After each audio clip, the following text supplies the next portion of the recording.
صلو علی الحبیب صلی اللہ تعالی علی محمد۔ یاد رہے مدنی چینل پر ٹیلی کاسٹ کیے جانے والے سلسلے مختلف مواقع کے مناظر اور آواز کی مکسنگ کے ساتھ پیش کیے جاتے ہیں۔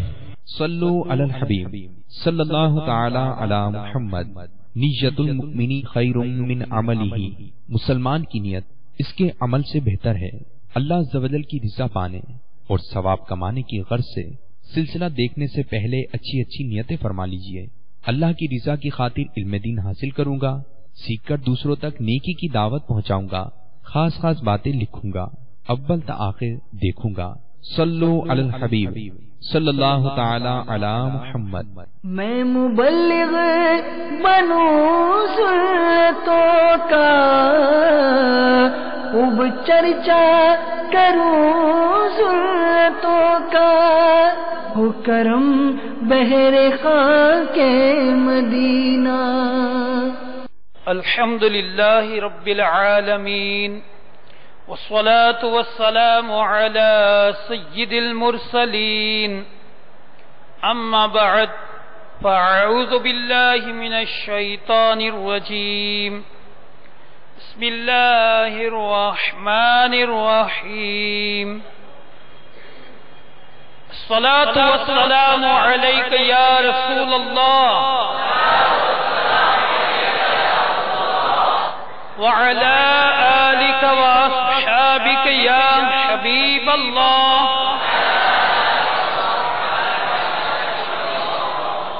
الصلاة والسلام عليك يا نبي الله وعلى آلك وأصحابك يا نور الله۔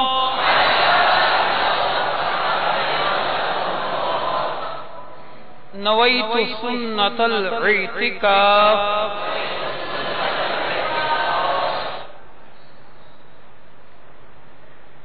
میٹھے میٹھے اسلامی بھائیوں، اچھی اچھی نیتیں کر لیجئے۔ فرمان مصطفیٰ صلی اللہ تعالی علیہ وآلہ وسلم ہے کہ نیت المؤمن خیر من عملہ، یعنی مسلمان کی نیت اس کے عمل سے بہتر ہے۔ بغیر اچھی نیت کی کسی بھی عمل خیر کا ثواب نہیں ملتا۔ جتنی اچھی نیتیں زیادہ اتنا ثواب زیادہ۔ تو نیتیں کر لیجئے حسب معمول کہ میں اللہ عز و جل کی رضا پانے کے لیے علم دین کے اس محفل میں شریک رہوں گا۔ اول تا آخر علم دین کی ادب کی نیت سے ہو سکا تو دو زانوں بیٹھ کر نگاہیں نیچی کیے ہوئے توجہ کے ساتھ بیان سنوں گا۔ جب صلو علی الحبیب کا ذکر کیا جائے تو دل جوئی کے لیے تیز آواز سے درود پاک پڑھیں گے۔ انشاءاللہ عزوجل علم دین کے جو مدنی پھول یہاں سنیں گے، انشاءاللہ عزوجل ان کو سن کر ان پر عمل بھی کریں گے، اور اللہ کی رحمت سے انشاءاللہ دوسروں تک بھی نیکی کی دعوت کی نیت سے پہنچائیں گے۔ فرمان مصطفیٰ صلی اللہ تعالی علیہ وآلہ وسلم ہے، قیامت کے روز لوگوں میں میرے نزدیک تر وہ ہوگا جس نے مجھ پر زیادہ درود شریف پڑھے ہوں گے۔ صلو علی الحبیب صلی اللہ تعالی علی محمد صلی اللہ علیہ وسلم۔ میٹھے میٹھے اسلامی بھائیوں، الحمدللہ دعوت اسلامی کے سحری اجتماعات کا سلسلہ ملک بھر میں ڈویژن سطح پر چل رہا ہے۔ میٹھے میٹھے اسلامی بھائیوں، آئیے ایک خوش نصیب عاشق رسول جو پیارے محبوب صلی اللہ علیہ وسلم پر کثرت سے درود و سلام پڑھتا تھا، اس عاشق رسول کے اس انداز کو سن لیتے ہیں کہ جو میرے آقا صلی اللہ علیہ وسلم سے سچی پکی محبت کرتا ہے اور درود و سلام کثرت سے پڑھتا ہے تو اللہ عز و جل کے پیارے حبیب صلی اللہ علیہ وسلم کا اس پر کس قدر کرم نوازیاں ہیں۔ میرے شیخ طریقت بانی دعوت اسلامی امیر اہل سنت مولانا محمد الیاس ستار قادری دامت برکاتہم العالیہ کی ایک مایہ ناز کتاب رفیق الحرمین میں ایک عاشق رسول کا واقعہ یوں درج ہے کہ ایک بزرگ رحمت اللہ تعالی علیہ فرماتے ہیں کہ میں اپنے ملک یمن کے شہر صنعاء سے با ارادہ حج نکلا تو شہر کے بہت سے لوگ مجھے رخصت کرنے کے لیے شہر سے باہر تک آئے۔ ان میں سے ایک شخص نے مجھ سے کہا جب تم مدینہ پاک میں مدینہ منورہ پہنچو تو میری طرف سے بھی حضور پرنور شافع یوم النشور صلی اللہ تعالی علیہ وآلہ وسلم حضرت سیدنا ابو بکر صدیق سیدنا عمر فاروق اعظم اور دیگر صحابہ کرام رضوان اللہ تعالی علیہم اجمعین کی خدمت میں سلام عرض کر دینا۔ الحمدللہ آج بھی جو خوش نصیب حج کے لیے سفر فرماتے ہیں تو عاشقان رسول انہیں بھی دعا کے لیے اور بارگاہ رسالت مآب صلی اللہ علیہ وسلم میں سلام پیش کرنے کے لیے عرض کرتے ہیں۔ تو پیارے میٹھے اسلامی بھائیوں، ضمناً یہ مدنی پھول یاد رکھیے کہ جب بھی کوئی شخص کسی کو پہنچانے کے لیے سلام کا پیغام دے کہ یہ میرا سلام پہنچائیے گا تو علماء فرماتے ہیں اگر وہ شخص جانے والا اگر یہ کہے گا جی ہاں میں پہنچا دوں گا تو فرماتے ہیں کہ اب اس پر یہ ہاں کہا تو اس پر واجب ہے کہ یہ پہنچا دے۔ تو طریقہ یہ ہے، علماء فرماتے ہیں بہتر یہ ہے کہ جب بھی آپ کو کوئی سلام یا کوئی چیز پہنچانے کے لیے کہے تو آپ یوں کہیے انشاءاللہ عز و جل، انشاءاللہ مجھے یاد رہا تو انشاءاللہ پہنچا دوں گا۔ بلکہ آج کل یہ دیکھا گیا ہے کہ کسی کو کہیے اگر آپ کہیں گے کہ میرا سلام پہنچا دیجیے گا تو وہ کہے گا وعلیکم السلام۔ ارے بھائی آپ کو سلام تھوڑی کیا جا رہا ہے، آپ کو تو ایک امانت دی جا رہی ہے، سلام کے لیے عرض کیا جا رہا ہے۔ تو فرمایا کہ جب کوئی سلام کے لیے کہے تو کیا کہیں؟ انشاءاللہ عز و جل۔ بہرحال وہ بزرگ رحمت اللہ علیہ فرماتے ہیں کہ مجھے اس شخص نے کہا کہ پیارے آقا صلی اللہ علیہ وسلم صحابہ کرام کو میرا سلام عرض کر دینا۔ مدینہ پاک میں حاضری ہوئی تو اس آدمی کا سلام پہنچانا بھول گیا، اور جب مدینہ منورہ سے رخصت ہو کر ذوالحلیفہ پہنچا اور احرام باندھنے کا ارادہ کیا، ذوالحلیفہ جو عاشقان رسول حج پر گئے ہیں یا عمرہ کرتے ہیں تو مکے سے مدینہ پاک میں حاضری دیتے ہیں، پھر مدینے سے جب دوبارہ مکے کی طرف جاتے ہیں تو بیچ میں ایک مقام آتا ہے جس کو ذوالحلیفہ کہتے ہیں، وہاں سے مکے جانے والا دوبارہ احرام باندھ کر جاتا ہے۔ دوبارہ کیا باندھ کر جاتا ہے؟ احرام باندھ کر جاتا ہے۔ تو وہ بزرگ فرماتے ہیں میں مدینہ پاک میں نے حاضری دی، لیکن جس شخص نے مجھے سلام کے لیے عرض کیا تھا مجھے سلام پہنچانا اس کا بھول گیا۔ میں مدینہ پاک سے نکل کر ذوالحلیفہ پہنچا تو مجھے اس شخص کا سلام پہنچانا یاد آ گیا۔ میں نے دوبارہ یہ ارادہ کیا کہ میں اس شخص کا سلام پہنچا دوں، مدینہ پاک جاؤں، مدینہ منورہ دوبارہ حاضر ہو جاؤں۔ تو میں نے اپنے ساتھیوں سے کہا کہ میرے واپس آنے تک میرے اونٹ کا خیال رکھنا، مجھے مدینہ طیبہ ایک ضروری کام کے لیے جانا ہے، روانگی کا وقت ہے، ہمیں اندیشہ ہے کہ اگر تم قافلے سے جدا ہو گئے تو پھر اس قافلے کو مکہ مکرمہ تک بھی نہ پا سکو گے۔ میں نے کہا تو پھر میری سواری کو بھی اپنے ساتھ لے جانا۔ چنانچہ وہ بزرگ رحمت اللہ علیہ فرماتے ہیں کہ میں واپس مدینہ منورہ آیا اور روضہ اقدس پر حاضر ہو کر اس شخص کا سلام حضور انور مدینے کے تاجور صلی اللہ علیہ وسلم و حضرات صحابہ کرام کی خدمت بابرکت میں پیش کیا. سبحان اللہ. رات ہو چکی تھی.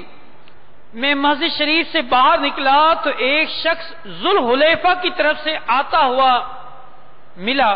میں نے اس سے قافلہ کے متعلق پوچھا تو اس نے بتایا کہ قافلہ روانہ ہو چکا ہے.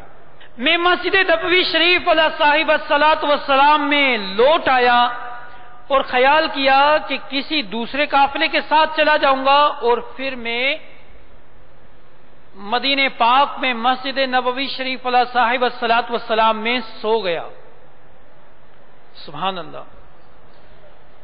آخر شب میں، رات کے آخری حصے میں نے تاجدار مدینہ راحت قلب و سینہ صلی اللہ علیہ وسلم حضرت سیدنا ابو بکر صدیق اور حضرت سیدنا عمر فاروق اعظم رضی اللہ تعالی عنہم اجمعین کی زیارت کی. اور میں خواب میں کیا دیکھتا ہوں کہ حضرت ابو بکر صدیق رضی اللہ تعالی عنہ نے عرض کیا، یا رسول اللہ صلی اللہ علیہ وسلم، یہی وہ شخص ہے. حضور اکرم رحمت مجسم صلی اللہ علیہ وسلم نے میری طرف دیکھا اور فرمایا، ابو الوفا. میں نے عرض کیا، یا رسول اللہ صلی اللہ علیہ وسلم، میری کنیت تو ابو العباس ہے. فرمایا، تم ابو الوفا یعنی وفادار ہو.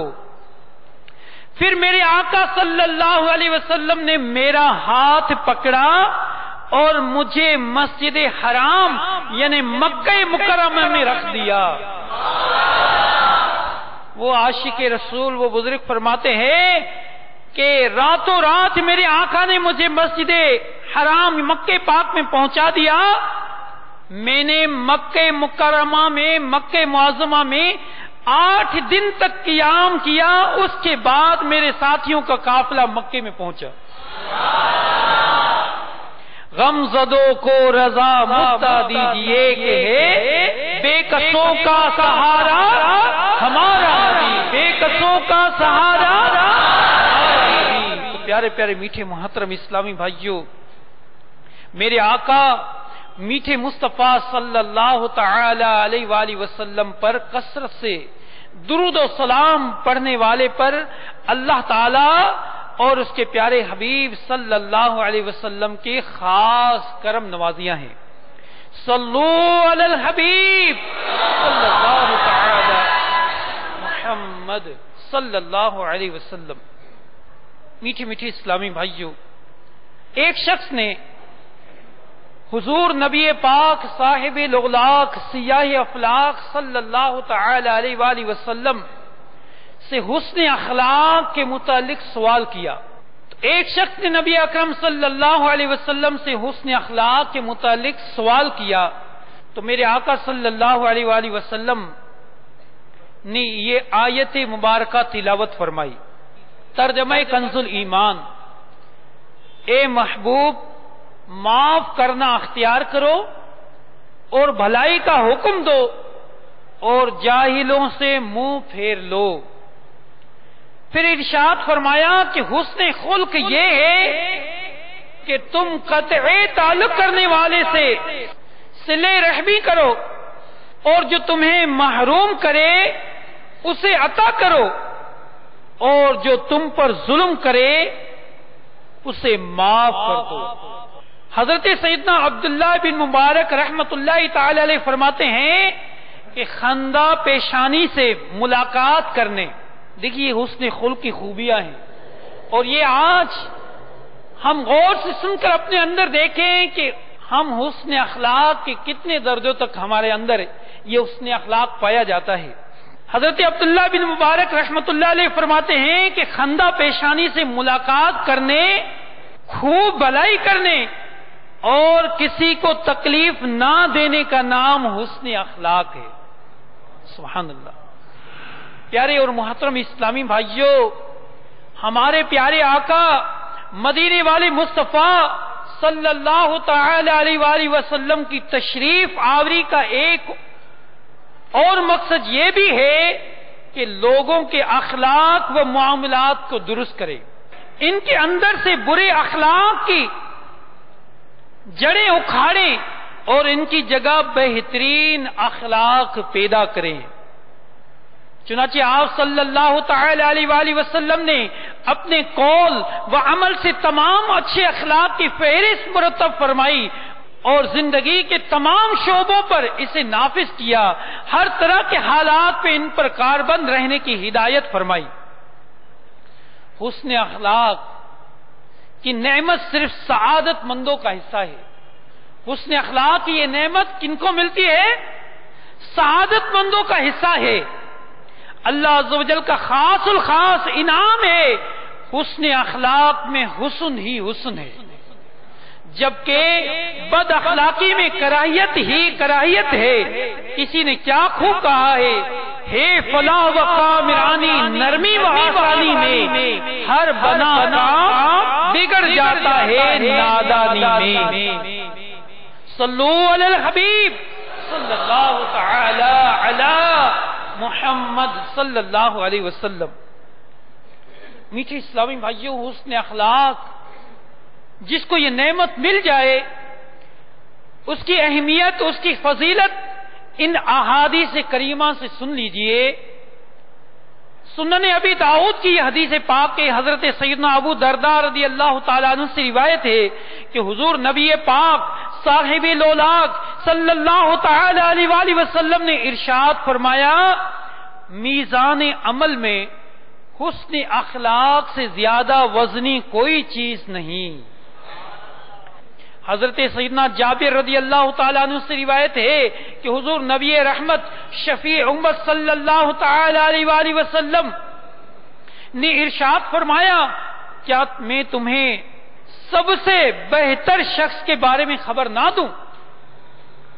ہم نے عرض کی کیوں نہیں؟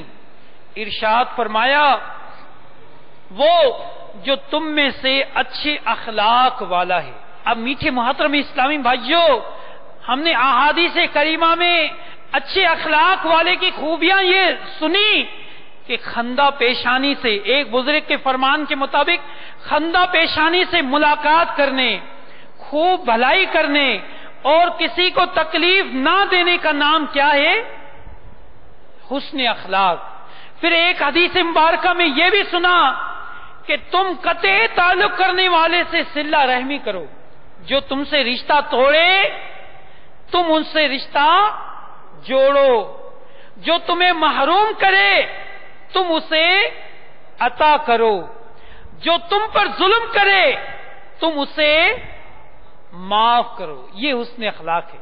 حسن اخلاق کی ان احادیث کریمہ اور ان روایات میں یہ برکتیں ہیں۔ پیارے میٹھے محترم اسلامی بھائیوں، مزید سنیے کہ حسن اخلاق کی برکتیں کیا ہے۔ حضرت سیدنا جابر رضی اللہ تعالیٰ عنہ سے روایت ہے کہ حضور سید عالم نور مجسم صلی اللہ تعالی علیہ وآلہ وسلم نے ارشاد فرمایا، کیا میں تمہیں اس شخص کے بارے میں نہ بتاؤں جس پر جہنم کی آگ حرام ہے؟ سبحان اللہ، سبحان اللہ۔ فرمایا جو نرم طبیعت، نرم زبان، لوگوں سے درگزر کرنے اور حاجت پوری کرنے والا ہو۔ سبحان اللہ۔ اس روایت میں بھی حسن اخلاق کی وہ خوبیاں بیان کی گئی۔ پیارے میٹھے محترم اسلامی بھائیوں، آپ توجہ کے ساتھ سن کر اپنا محاسبہ کیجئے کہ یہ احادیث کریمہ میں روایتوں میں جو حسن اخلاق کی خوبیاں بیان کی جا رہی ہے، ہمارے اندر یہ خوبیاں کس قدر ہے، ہمارے اندر نرمی کتنی ہے اور ہماری زبان کتنی نرم ہے، کس انداز سے ہم بات چیت کرتے ہیں اور لوگوں سے درگزر کرنے کا مادہ کتنا ہمارے اندر ہے۔ حضرت سیدنا ابو ہریرہ رضی اللہ تعالیٰ عنہ سے روایت ہے کہ حضور نبی پاک صلی اللہ علیہ وسلم نے ارشاد فرمایا، مومن اتنا نرم طبیعت، نرم زبان والا ہوتا ہے کہ اس کی نرمی کی وجہ سے لوگ اسے احمق خیال کرتے ہیں۔ لوگ اسے احمق خیال کرتے ہیں۔ پھر سنیے یہ حدیث پاک کہ مومن اتنا نرم زبان والا ہوتا ہے کہ اس کی نرمی کی وجہ سے لوگ اسے احمق خیال کرتے ہیں۔ حضرت سیدنا ابو ہریرہ رضی اللہ تعالیٰ عنہ سے روایت ہے کہ مکی مدنی مصطفیٰ صلی اللہ تعالی علیہ وآلہ وسلم نے ارشاد فرمایا، تم لوگوں کو اپنے اموال سے خوش نہیں کر سکتے، لیکن تمہاری خندہ پیشانی اور خوش اخلاقی انہیں خوش کر سکتی ہے۔ اے میٹھے محترم اسلامی بھائیوں اور مدنی چینل کے ناظرین، میرے شیخ طریقت امیر اہل سنت ارشاد فرماتے ہیں، خصوصاً دعوت اسلامی والوں کو فرماتے ہیں کہ دعوت اسلامی کا کام 99% انفرادی کوشش سے ہے۔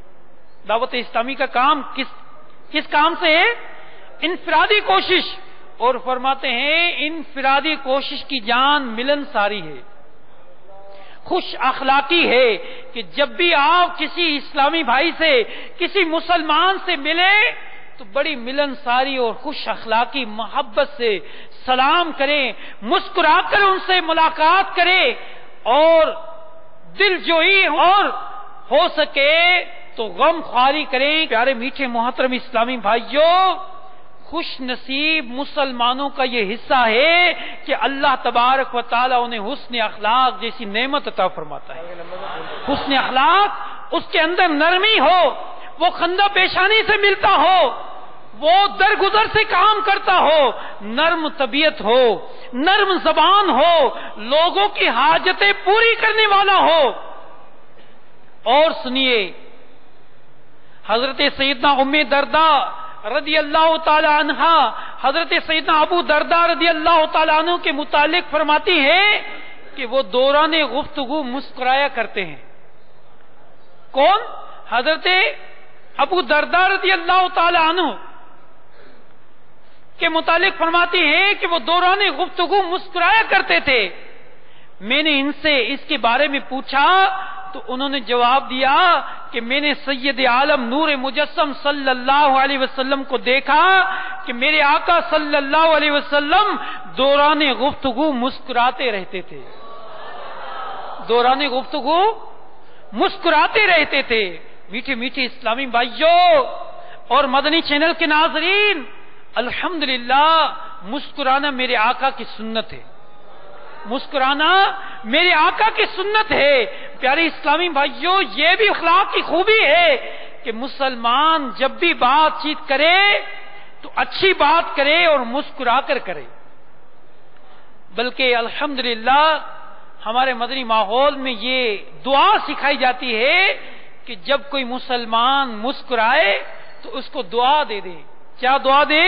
اضحک اللہ سنک، اللہ تعالی آپ کو ہمیشہ مسکراتا رکھے۔ تو ہر وقت غصے میں رہنا، موڈ آف رکھنا، یہ حسن اخلاق نہیں۔ حسن اخلاق میں سے یہ بھی ہے کہ وہ مسکرا کر بات کرے، ملن ساری سے ملے، اس سے جب بھی کوئی ملے تو اس کا دل خوش ہو جائے کہ یار جب بھی میں اس سے ملتا ہوں بڑا مزہ آتا ہے۔ تو مسکرانا یہ بھی حسن اخلاق میں سے ہے۔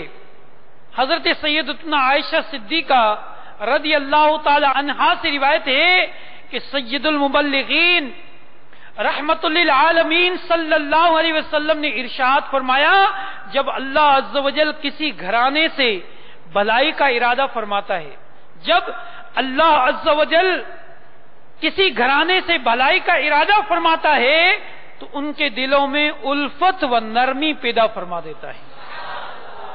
تو نرمی اور الفت، محبت، یہ بھی حسن اخلاق میں سے ہے۔ ہمیں اپنے گھر والوں کے ساتھ کس طرح رہنا چاہیے؟ آئیے میرے شیخ طریقت امیر اہل سنت دامت برکاتہم عالیہ نے ہماری اصلاح کے مدنی پھول اپنے مایہ ناز بیان کے رسالے احترام مسلم میں زبردست ہماری اصلاح فرمائی ہے۔ اے میٹھے میٹھے اسلامی بھائیوں، والدین و دیگر ذوی الارحام یعنی جن کے ساتھ خونی رشتہ ہو، درجہ بدرجہ معاشرہ میں سب سے زیادہ احترام و حسن سلوک کے حقدار ہوتے ہیں۔ جو رشتہ دار ہیں اس میں سب سے زیادہ جو خونی رشتہ دار ہیں، ماں باپ اور پھر جو خونی رشتہ دار ہیں یہ زیادہ حسن سلوک کے حقدار ہوتے ہیں، مگر افسوس اس کی طرف اب دھیان کم دیا جاتا ہے۔ بعض لوگ عوام کے سامنے تو انتہائی منکسر مزاج، ملنسار جانے جاتے ہیں، مگر اپنے گھر میں بالخصوص والدین کے حق میں نہایتی تند مزاج و بد اخلاق ہوتے ہیں۔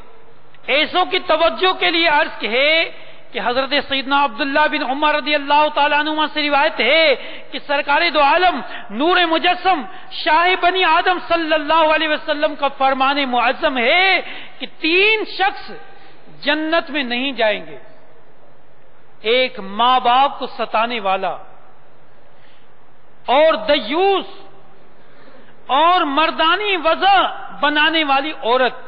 تو پیارے میٹھے محترم اسلامی بھائیوں، اس روایت میں ان کے لیے بھی یہ وعید ہے کہ جو ماں باپ کو ستانے والا ہے وہ جنت میں نہیں جائے گا۔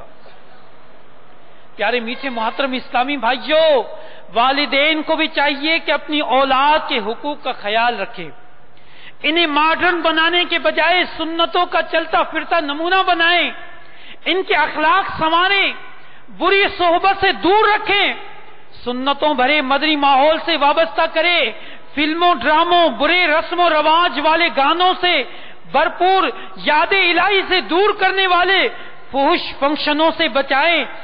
آج کل شاید ماں باپ اولاد کے حقوق یہی سمجھتے ہیں کہ ان کو صرف دنیوی تعلیم، ہنر اور مال کمانا آ جائے۔ لباس اور بدن کو تو میل کچیل سے بچانے کا ذہن ہوتا ہے، مگر بچے کے دل اور اعمال کی پاکیزگی کا کوئی خیال نہیں ہوتا۔ اللہ کے محبوب دانے غیوب منزہ عن العیوب عز و جل و صلی اللہ علیہ وسلم نے فرمایا، کوئی شخص اپنی اولاد کو ادب سکھائے، کوئی شخص اپنی اولاد کو ادب سکھائے، وہ اس کے لیے 1 سا یعنی تقریباً 2.25 کلو صدقہ کرنے سے افضل ہے۔ اور ارشاد ہے کہ کسی باپ نے اپنی اولاد کو کوئی چیز ایسی نہیں دی جو اچھے ادب سے بہتر ہو۔ تو پیارے پیارے میٹھے محترم اسلامی بھائیوں، حسن اخلاق کی یہ برکتیں ہمیں بھی اپنے اندر پیدا کرنی ہے، اور اپنے گھر والوں کے ساتھ اپنی اولاد کو بھی اچھے اخلاق کی تربیت دینی ہے۔ اور کیا خوبیاں ہونی چاہیے؟ حضرت سیدنا ام سلمہ رضی اللہ تعالی عنہا سے روایت ہے کہ خاتم المرسلین رحمت للعالمین صلی اللہ علیہ وسلم نے ارشاد فرمایا، جس میں 3 باتوں میں سے کوئی ایک بھی نہ پائی جائے تو وہ اپنے کسی بھی عمل کے ثواب کی امید نہ رکھے۔ نمبر 1، وہ مومن جو لوگوں سے میل جول رکھتا اور ان کی طرف سے پہنچنے والی تکالیف پر صبر کرتا ہے، اس مومن سے افضل ہے جو لوگوں سے میل جول نہیں رکھتا اور ان کی طرف سے پہنچنے والی تکالیف پر صبر نہیں کرتا۔ تو حسن اخلاق کی خوبیوں میں سے ایک خوبی یہ بھی ہے کہ جب بھی اسے کوئی تکلیف پہنچے، کسی مسلمان سے بری بات پہنچے، تو کیا کرے؟ صبر کرے۔ کیا کرے؟ صبر کرے۔ میرے آقا صلی اللہ علیہ وسلم نے مزید ارشاد فرمایا، جب حضرت ابراہیم علیہ السلام کو زمین و آسمان کی سیر کرائی گئی تو آپ علیہ السلام نے ایک شخص کو فسق و فجور میں مبتلا دیکھا۔ فسق و فجور میں مبتلا دیکھ کر اس کے لیے بد دعا فرمائی تو اسے ہلاک کر دیا گیا۔ پھر ایک اور شخص کو گناہوں میں مبتلا دیکھا، اس کے لیے بھی بد دعا فرمائی تو اللہ عز و جل نے ان کی طرف وہی فرمائی کہ اے ابراہیم، بے شک جس نے میری نافرمانی کی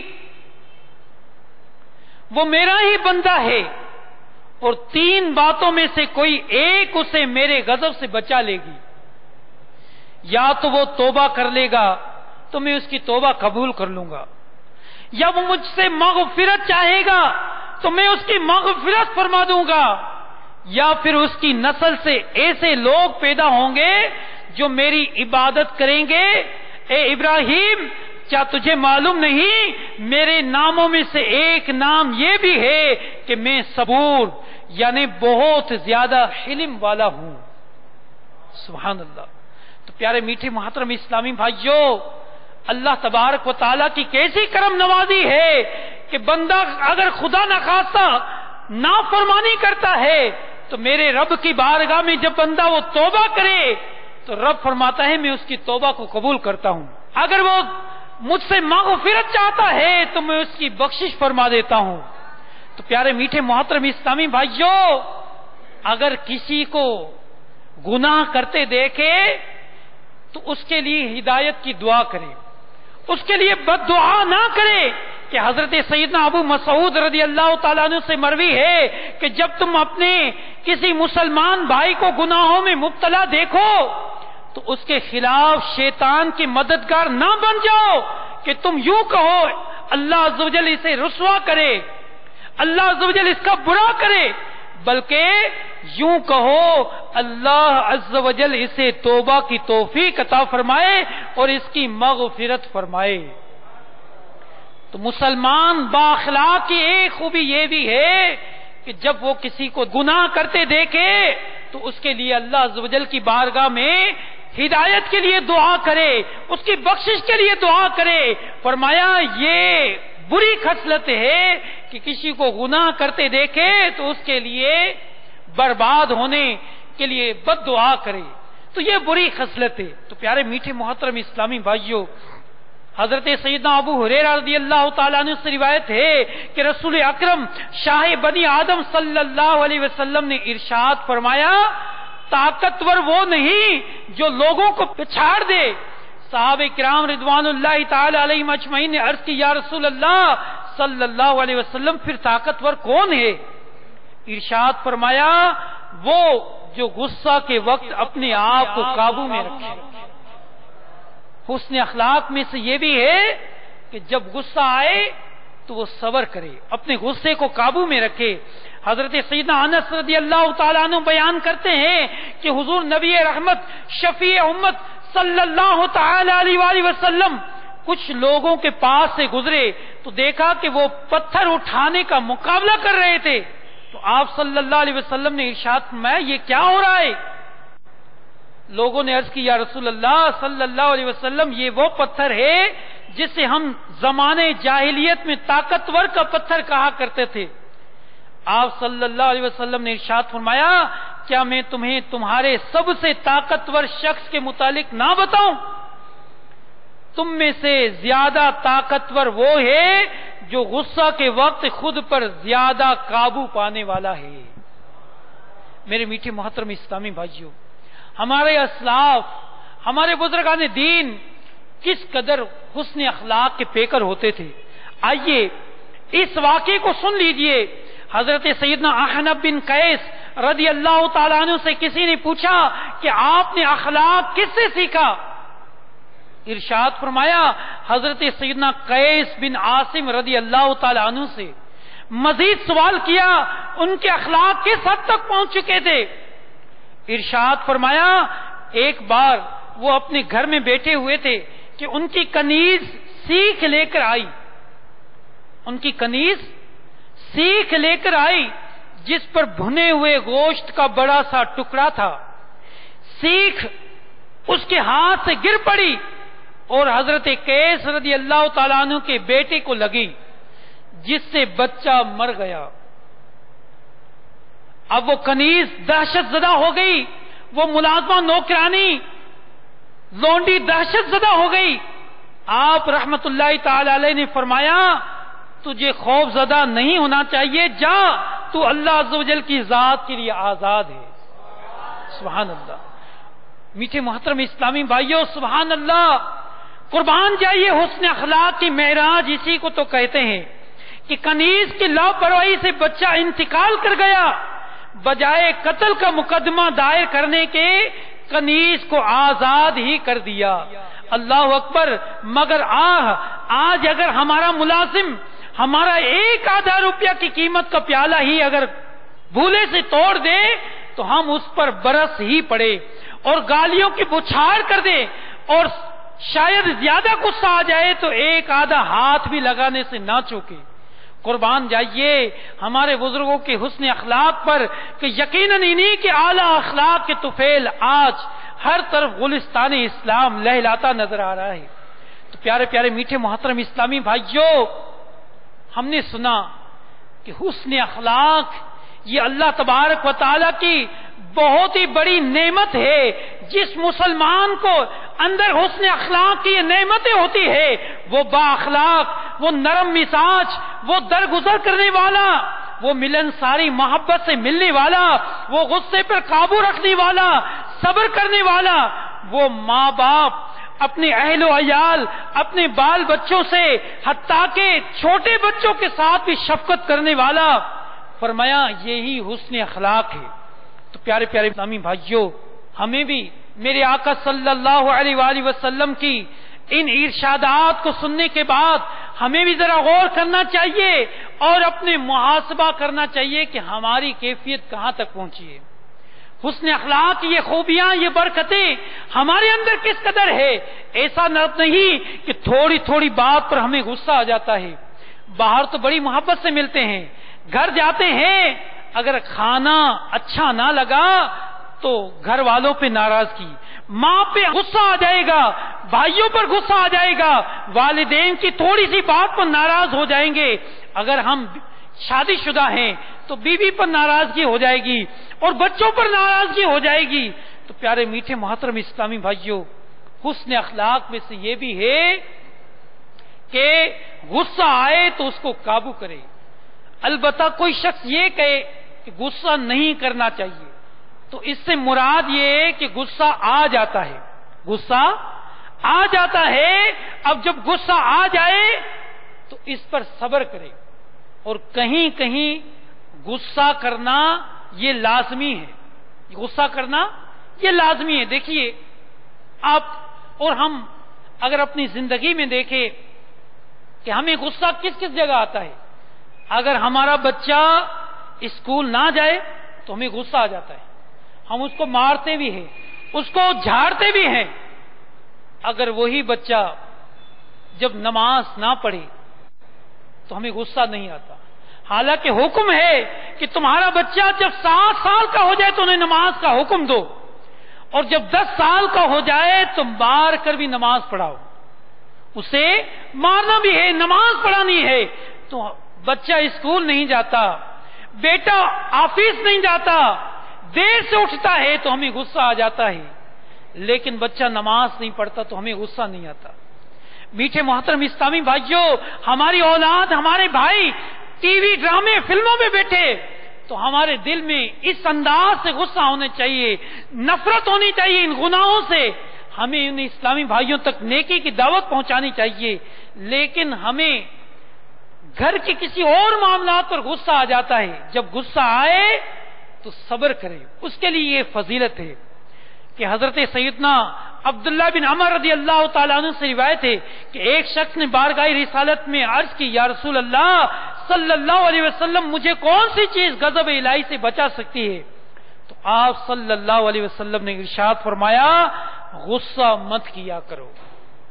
تو ہم بھی، دعوت اسلامی والے بھی، اور ہر اسلامی بھائی، مدنی چینل کے ناظرین بھی غور کریں کہ ہمیں بار بار غصہ آتا ہے تو اس پر صبر کریں کہ صبر کریں گے تو انشاءاللہ اس کی برکتیں ہوں گی.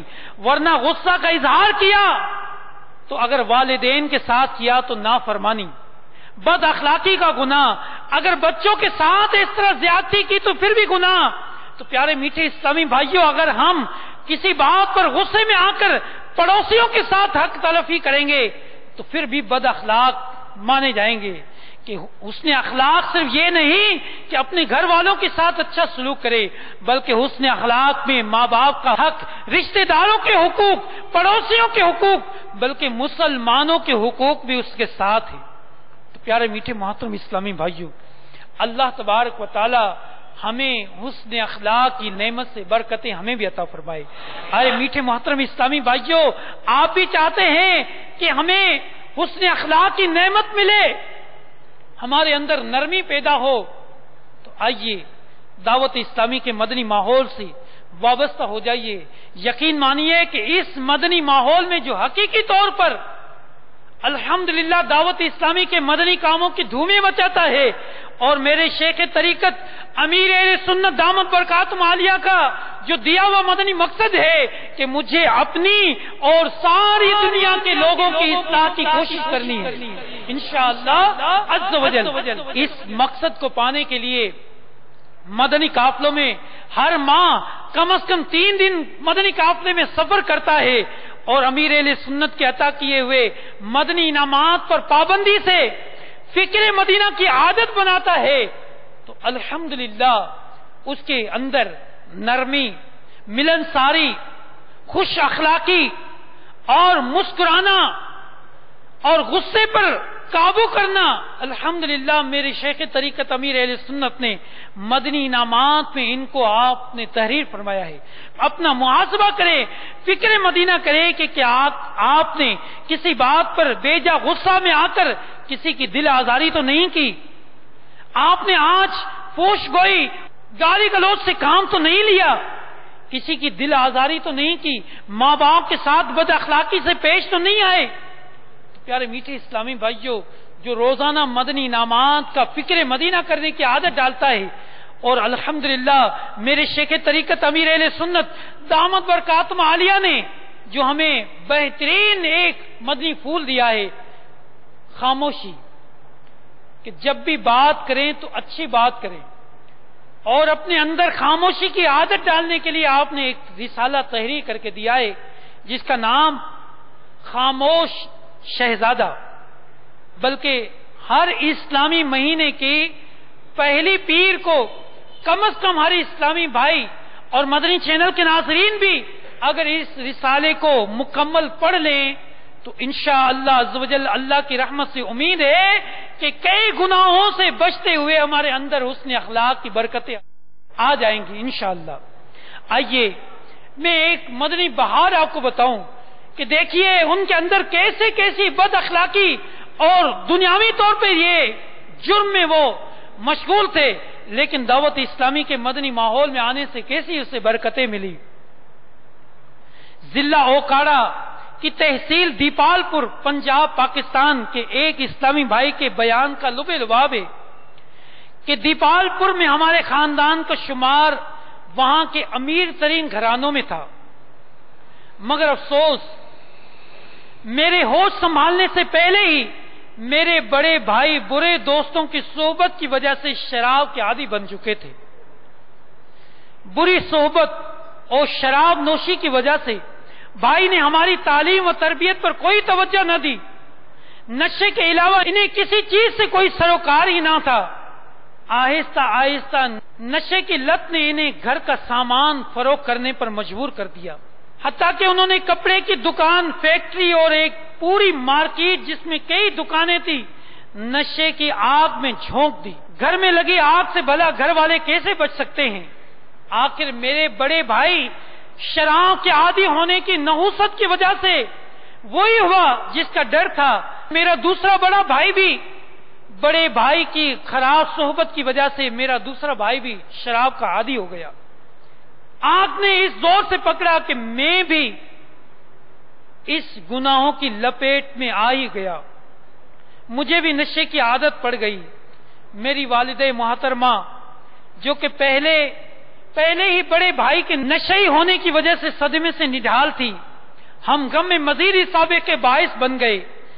آخرکار ہمارے نصیب کچھ یوں جاگے کہ ہمارا منجھلا یعنی درمیانہ بھائی جو کہ نشے کی آفت سے محفوظ تھا، یعنی ایک ایسا بھائی تھا تینوں کے علاوہ جو نشے کی آفت سے محفوظ تھا، اور وہ تبلیغ قرآن و سنت کی عالمگیر غیر سیاسی تحریک دعوت اسلامی کے مہکے مشکبار مدنی ماحول میں آنے جانے لگا.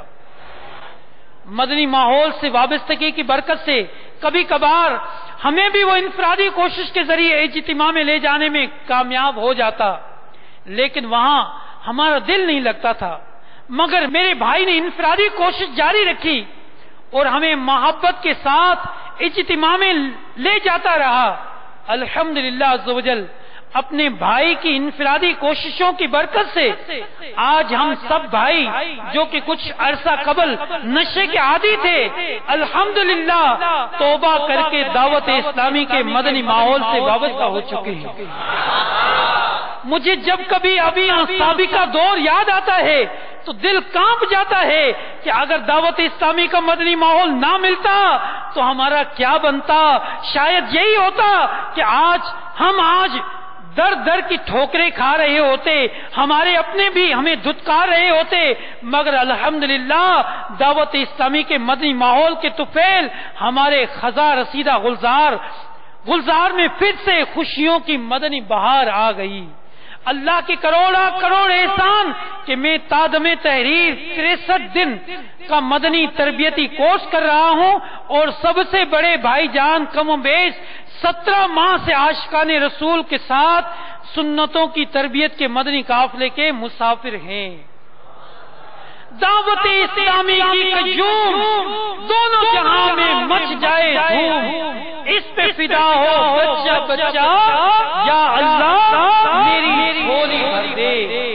پیارے پیارے میٹھے اسلامی بھائیوں، ایسے گناہوں میں پھنسے ہوئے لوگ، بد اخلاق اور گناہوں میں پھنسے ہوئے زندگی گزارنے والے جو ہی دعوت اسلامی کے مدنی ماحول میں آنے جانا شروع کیا، اجتماعات میں آنا شروع ہوئے، الحمدللہ ان کی بری خصلتیں ختم ہو گئی، ان کی بد اخلاقی کی عادتیں ختم ہوئی اور دعوت اسلامی کے مبلغ بن کر دین کی خوشبوئیں لٹا رہے ہیں۔ اللہ تبارک و تعالی ہمیں عمل کرنے کی توفیق عطا فرمائے، آمین بجاہ النبی الامین صلی اللہ تعالی علیہ وآلہ وسلم۔ میں مبلغ بنوں سنتوں کا، خوب چرچا کروں سنتوں کا، ہو کرم بہر خاک مدینہ۔ صلو علی الحبیب صلی اللہ تعالی علی محمد۔ آپ نے جو ابھی سلسلہ ملاحظہ فرمایا اس کے بارے میں اپنے تاثرات اور مدنی مشورے 030126127176 پر SMS یا feedback@madanichannel.tv پر میل کر سکتے ہیں۔